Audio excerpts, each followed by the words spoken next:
As you probably know, May is National Vehicle Safety Month. But the dealership we're looking in on today has a safe vehicle program that keeps working for them 12 months a year. I've lined up 3 key people to tell you about it. Mr. Martin, the dealer, Bill Hadley, the service manager, and Joe Crawford, master technician. Let's hear from Mr. Martin first. To begin with, we do a conscientious job of pre-delivery service, so we're sure every new car is delivered to the owner in a safe mechanical condition. But that's only part of the story. We feel it is very important to make sure the owner is familiar with the new car, particularly the operating controls and features that are different from the previous model. This is good customer relations as well as making mighty good safety sense. For instance, if the new car is equipped with power brakes, we suggest that the owner use light foot pressure and try the new brakes cautiously a few times before getting into a heavy traffic situation. This is particularly important if the owner's trade-in didn't have power brakes. That's a real good idea. The owner should realize that although power brakes are a safety feature, it takes a little practice to avoid over-braking. That makes it doubly important for everyone, and especially small children, to have their seat belts fastened. The same thing goes for power steering. And if this is the owner's first experience with power steering, we suggest taking it easy for a few miles to get the feel of the reduced steering effort. Incidentally, many prospects don't realize that power steering is a safety as well as convenience option. Since it provides fast, positive control with less physical effort, it reduces fatigue on long trips. Well, this, of course, contributes to safer driving. But perhaps even more important, with power steering, the driver can easily cope with deflective forces that result from hitting a chuck hole or blowing a tire. This is in addition to the much appreciated reduction in parking effort. We explain the new service brake warning light and make sure the owner understands that when the light comes on, it means that half the brakes aren't working. We also explain that turning the ignition on with the parking brake set proof tests the warning light bulb. We take time to cover the new hazard warning light.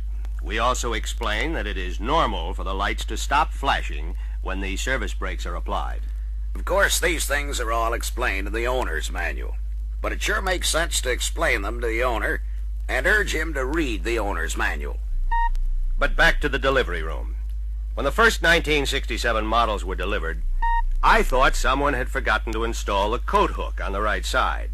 Since I found out that it was eliminated for visibility and safety reasons, I explained this to the customer.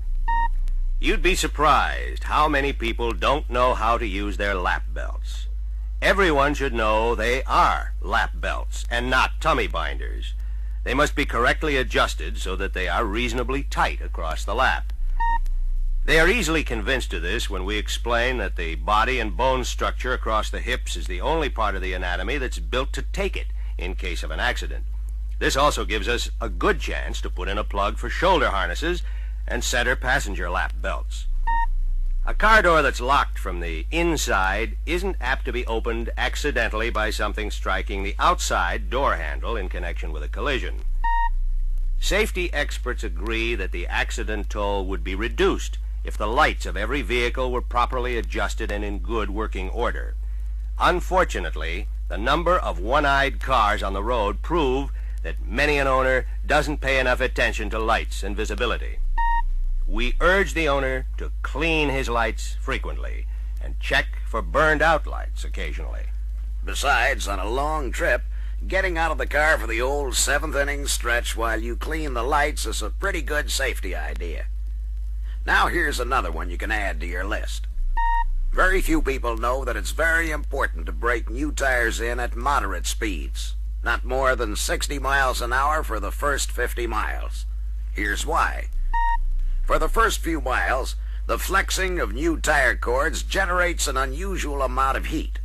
At sustained high speeds, the heat generated by flexing is even worse and may cause ply or tread separation.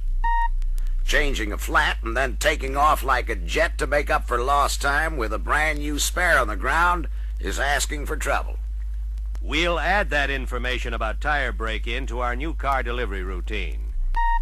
And now that I've talked about the safety items we cover with the new owner, I think I better let Bill tell you what we're doing to sell safety in the service department. That's the one I've been waiting for. The service department's concern with car safety starts at the service write-up desk. The best time to discover the need for a new light, wiper blades, washer solvent, or a brake job is before the customer leaves, so we can get it on the repair order. We ask the owner to operate the controls while the write-up man inspects the operation of all exterior lights, plus the windshield wipers and washers. Now, this check takes only about a minute, and most owners really appreciate this courtesy service. Safety experts agree on the need for checking headlight aiming every 6 months. We ask customers how long since their lights were checked. Of course, the customer himself sometimes provides a clue to the need for a safety service. For instance, if he complains about night visibility, his lights may be too low. If he mentions that oncoming cars have flashed their high beams at him, his lights may be too high. When the write-up man slips into the front seat to read the mileage, he tests brake pedal height and feel. Now, sometimes the mileage on the speedometer suggests that it's time to inspect the brake linings. That's a good angle. Besides, somebody else may beat you out of a brake job if you miss those clues. Predictable engine performance is essential to highway safety. Instant response to maneuver in traffic and power to pass at highway speeds are important. A question about performance and response may sell a needed tune-up. Of course, we always keep an eye open for obviously unsafe conditions like cracked or damaged glass, loose exterior trim, or worn tires.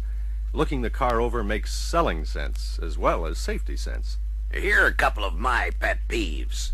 Lights that are so covered with road film and dirt that they're practically useless. Dirty headlights and turn signal lights are particularly dangerous. And along the same lines, windows that are smoke filmed on the inside are a visibility hazard. Selling a wash job and cleaning those windows is good business in more ways than one. When a customer pays a good-sized service bill, the pride of driving home a sparkling clean car takes some of the sting out of the transaction. I never thought of it quite like that, but I think you've got a good idea there, Tech.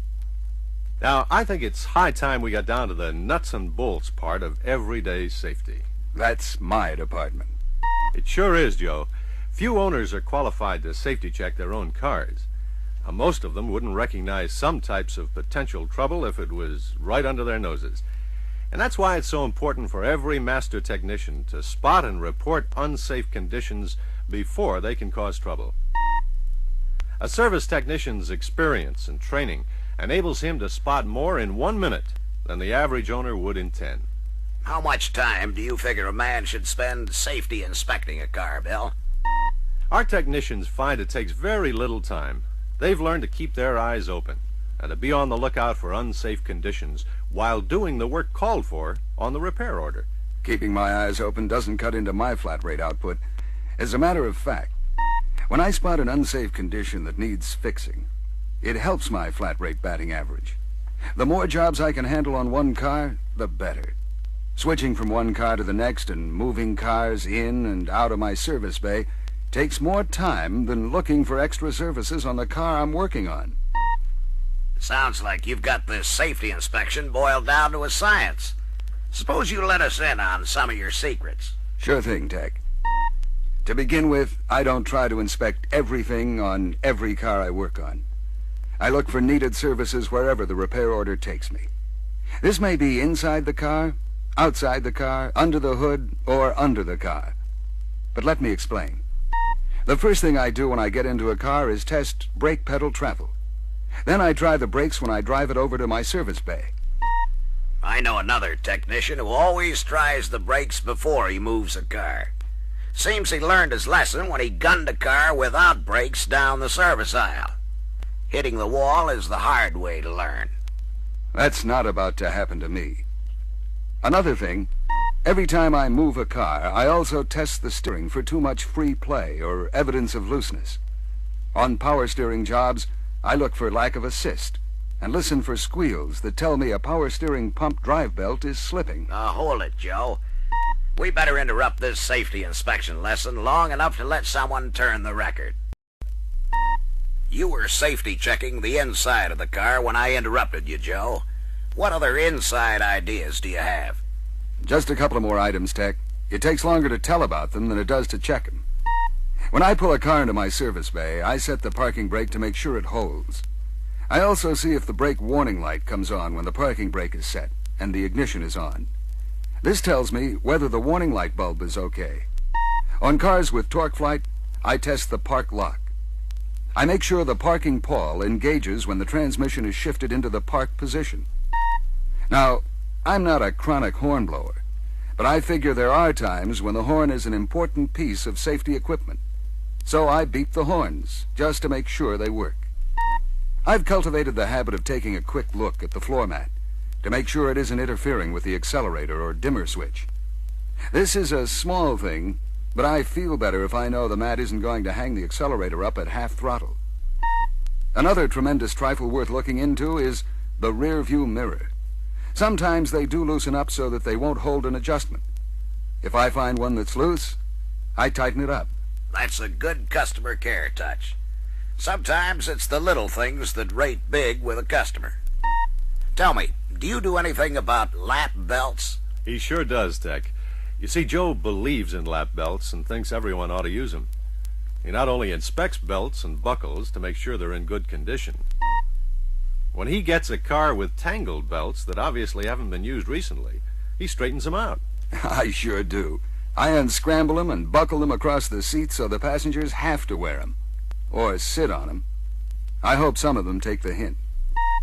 Once I move a car into my service bay, I give the outside of the car the once-over. I seldom spot anything obvious because our write-up men are on their toes and usually catch things that need attention before the customer leaves. Here are some of the things I look for. I take a close look at the windshield wiper blades and check the spring tension of the wiper arms. If either of these items are questionable, I wet the windshield and try the wiping action and parking position of the blades. Our batting average on selling wiper blades is pretty good, Tech. I'll bet it is. I walk around the car and test the closing and latching of all doors. I figure that a door that doesn't latch securely is a safety hazard, and the owner should be reminded to have it fixed. The outside rearview mirror is worth a quick look and a test for tightness. There isn't anything more useless than a rearview mirror you can't trust because it's fogged or won't hold an adjustment. Loose or protruding outside trim moldings are a safety hazard in more ways than one. They can cause damage or injury if they fly off on the highway. They can catch on clothing or cut you if you brush against them.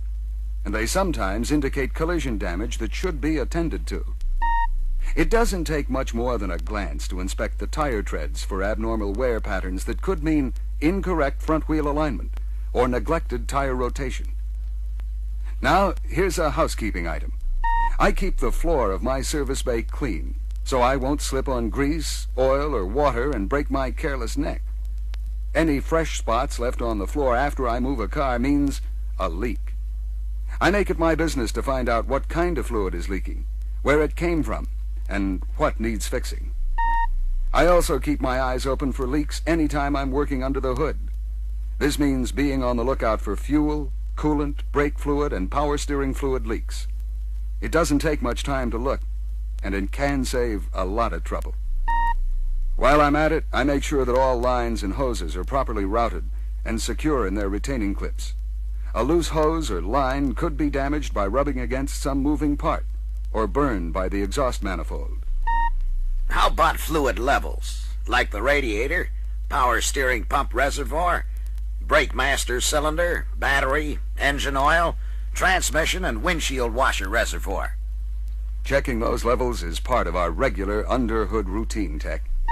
You forgot to mention the routing and condition of electrical cables and wires, Joe. That I did, Bill.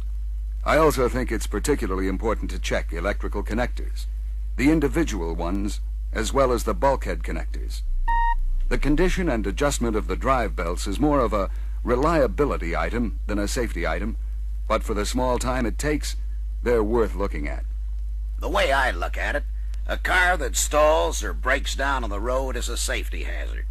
So reliability is a first cousin to safety. You're sure right about that, Tech. and that's reason enough to make sure the manifold heat control valve is free. Besides the chance that a stuck valve may cause stalling, it's sure to cause performance problems that won't make the owner happy with his car, or the guy that serviced it. I even consider the operation of opening the hood a safety check. I make sure the second or safety latch holds. When I close the hood, I test it to see if it latches securely. I don't want the hood of any car I've serviced to fly open on the way home. Well, that seems to take care of the engine compartment, and it should bring us to under-the-car safety items. Right, Tech. Every time the repair order puts the car I'm servicing up on the hoist, I look it over real good. I figure the underside of a car is seldom seen and most apt to be neglected, particularly since lubrication intervals have been extended. Of course, the owner seldom, if ever, sees the underside of his car. Here are some of the things I look for. When the car's up on the hoist, it's a simple matter to inspect the tires. In addition to looking for unusual wear patterns, I look for evidence of damage, tread separations, or foreign material embedded in the tread.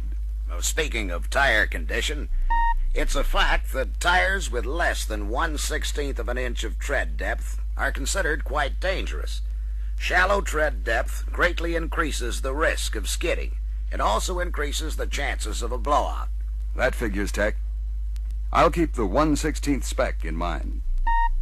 This is a good time to grab each front tire and give it a sideways tug to see if there's any evidence of front wheel bearing looseness. It doesn't happen often, but now and then I catch a loose one before it can do any harm. Of course, I don't check the brake lining condition on every job that goes on the hoist. I do inspect the drums and the linings whenever I pull a drum for some other reason. I also lift the wheel cylinder boots to see if there's any evidence of fluid leaks or rust. When the car's up on the hoist, I get a good chance to inspect the front suspension, paying particular attention to the ball joints and ball joint seals. Tell me, do you ever get any chatter from people who've been told that looseness in the lower ball joint when the tire's off the ground means abnormal wear? We sure do, Tech. And we keep on explaining that the lower ball joint is a compression joint, and up to 50,000th free play is normal. A loose lower control arm strut can cause undesirable handling and braking problems.